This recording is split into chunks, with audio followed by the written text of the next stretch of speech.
दोस्तों पिछले कुछ समय से जो घटनाएं सामने आई है उसे अगर ध्यान से देखा जाए तो एक बात साफ समझ में आती है कि हालात धीरे धीरे तनावपूर्ण होते जा रहे हैं। खासकर ईरान और अमेरिका के बीच जो टकराव चल रहा है वो अब खुलकर सामने आने लगा है। सबसे पहले ये समझना जरूरी है कि कुछ समय पहले दोनों देशों के बीच एक सीज फायर हुआ था। इसका मतलब था कि कुछ दिनों तक कोई बड़ा हमला या सीधा लड़ाई नहीं होगी। ये सीज फायर करीब 2 हफ्तों तक चला। इस दौरान माहौल थोड़ा शांत दिख रहा था और ऐसा लग रहा था कि शायद स्थिति संभल जाएगी, लेकिन जैसे ही ये सीज फायर खत्म हुआ हालात अचानक बदलने लगे। सबसे पहले खबर आई कि सीरिया के होम्स इलाके में फिर से हलचल शुरू हो गई है। बताया गया है कि ईरान की सेना वहां एक्टिव हो गई है और अपनी पकड़ मजबूत कर रही है। इससे यह संकेत मिला कि जमीन पे भी तनाव खत्म नहीं हुआ है। इसके बाद सबसे बड़ी खबर समुद्र से आई। ओमान के पास एक कंटेनर जहाज जा रहा था। ये एक सामान्य व्यापारिक जहाज था जो अपने रास्ते पर आगे बढ़ रहा था। तभी ईरान की एक गन बोट उसके पास पहुंचती है। गन बोट पहले उसे जहाज को रोकने की कोशिश करती है। उसे बार बार कहा जाता है कि वह रुक जाए और आगे न बढ़े, लेकिन जहाज अपनी गति नहीं रोकता और आगे बढ़ता रहता है। इसी के बाद स्थिति बिगड़ जाती है। ईरान की गन बोट जहाज पर फायरिंग शुरू कर देती है। इस फायरिंग से जहाज को काफी नुकसान होता है,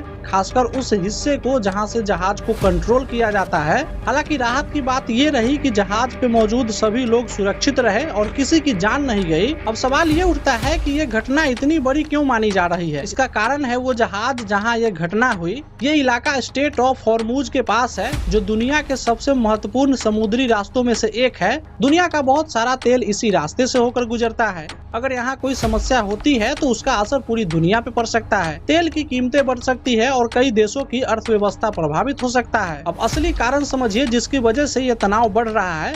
अमेरिका ने ईरान के खिलाफ समुद्री नाकाबंदी की नीति अपनाई। इसका मतलब ये है कि वो ईरान के जहाजों को रोकना चाहता है ताकि उनका व्यापार प्रभावित हो। अगर जहाज नहीं चलेंगे तो ईरान का तेल नहीं बिकेगा। इससे उसकी कमाई कम होगी और उसकी अर्थव्यवस्था पे दबाव पड़ेगा। यही अमेरिका की रणनीति मानी जा रही है। लेकिन ईरान ने इस पे साफ जवाब दिया है। उसने कहा कि अगर उसके जहाजों को रोका गया तो वो भी चुप नहीं बैठेगा। वो अपनी नौसेना का इस्तेमाल करके इस नाकाबंदी का सामना करेगा। अब यही होता हुआ दिख रहा है। ईरान ने अपनी नौसेना को एक्टिव कर दिया है। उसके जहाज और गनबोट अब समुद्र में लगातार नजर आ रहे हैं। जो भी जहाज उसकी अनुमति के बिना आगे बढ़ने की कोशिश कर रहा है उसे रोका जा रहा है। अगर कोई जहाज नहीं रुकता तो उस पर कार्रवाई की जा रही है, जैसे कि ओमान के पास हुए हमले में देखा गया।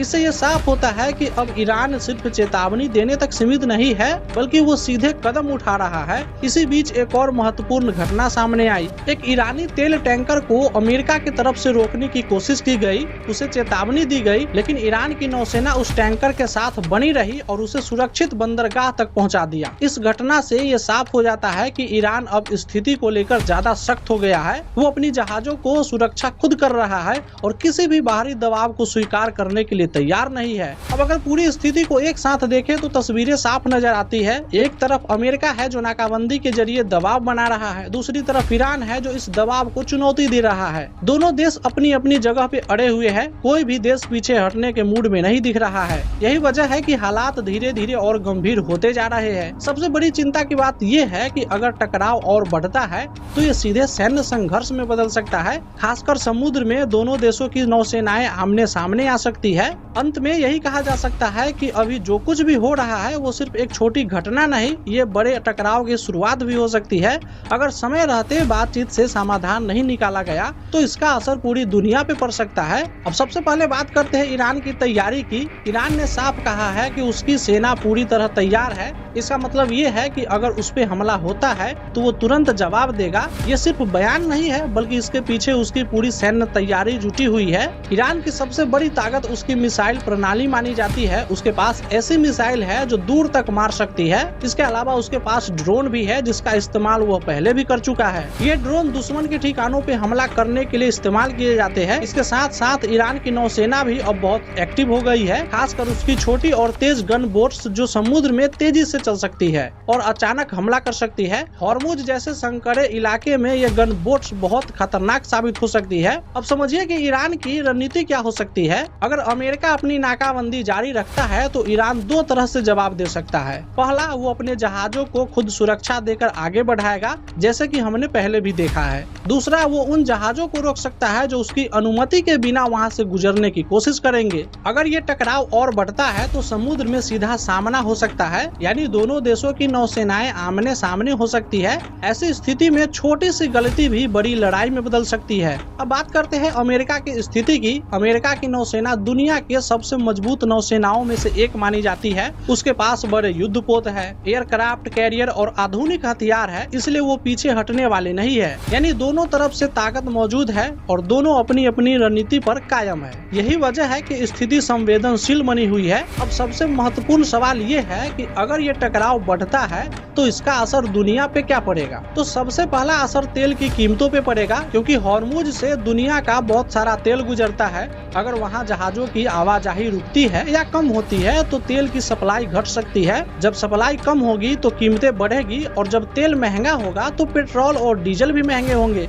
इसका असर हर देश के आम लोगों पे पड़ेगा। दूसरा असर व्यापार पे पड़ेगा। समुद्र के रास्ते बहुत सारे सामान एक देश से दूसरे देश में जाता है। अगर ये रास्ता असुरक्षित हो जाता है तो व्यापार धीमा पड़ सकता है। तीसरा असर भारत जैसे देशों पर भी पड़ेगा। भारत अपनी जरूरत का बड़ा हिस्सा तेल बाहर से खरीदता है। अगर तेल महंगा होता है तो भारत की अर्थव्यवस्था पे भी दबाव पड़ेगा। इसके अलावा अगर क्षेत्र में युद्ध जैसी स्थिति बनती है तो वहाँ काम कर रहे भारतीय नागरिकों के सुरक्षा भी एक चिंता का विषय बन सकती है। अब सवाल ये है कि क्या वह स्थिति पूरी तरह युद्ध में बदल सकती है। इसका सीधा जवाब देना आसान नहीं है, क्योंकि खतरा जरूर मौजूद है। अगर दोनों पक्ष बातचीत से समाधान नहीं निकालते हैं और इस तरह का टकराव बढ़ता रहता है तो स्थिति नियंत्रण से बाहर जा सकती है।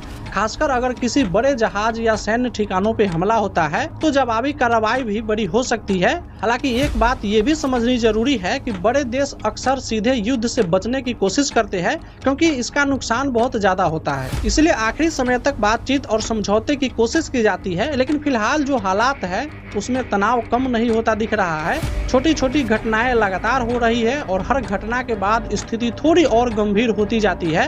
अंत में यही कहा जा सकता है कि ये स्थिति बहुत नाजुक है।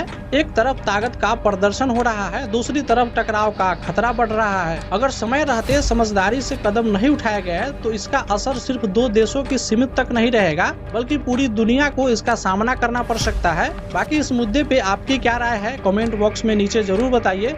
और ये वीडियो अच्छी लगी हो, पसंद आई हो तो इस वीडियो को लाइक कीजिए, ज्यादा से ज्यादा लोगों के पास शेयर कीजिए। और चैनल पर नए हैं तो चैनल को भी सब्सक्राइब कर लीजिए। फेसबुक पेज पे देख रहे हैं तो पेज को फॉलो कर लीजिए। मिलते हैं किसी दूसरे वीडियो के साथ, तब तक के लिए अपना ख्याल रखिए। टेक केयर, गुड बाय, जय हिंद, जय भारत।